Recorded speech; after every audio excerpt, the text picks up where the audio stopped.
এই জন্য আমি বারবার আপনাদেরকে মনে করে একটা কথা, আমার জীবন থেকে উপলব্ধি করি একটা কথা, যে একমাত্র আল্লাহ ছাড়া এই পৃথিবীতে এবং পরকালে আমাদের আপন বলে কেউ নাই। বাকি সবাই সবার স্বার্থের জন্য আছে। মানুষ মানুষের অবস্থানকেই মূল্যায়ন করে, মানুষ মানুষের অবস্থানকেই মূল্যায়ন করে। আল্লাহ রাব্বুল আলামিন আপনার ভিতরটাকে ভালোবাসেন।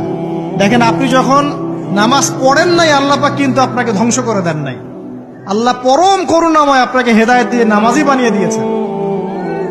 জীবনে অনেক পাপ করেছেন, ইনস্ট্যান্ট আল্লাহ পাক শাস্তি দিতে পারতেন, আল্লাহ পাক দেন নাই।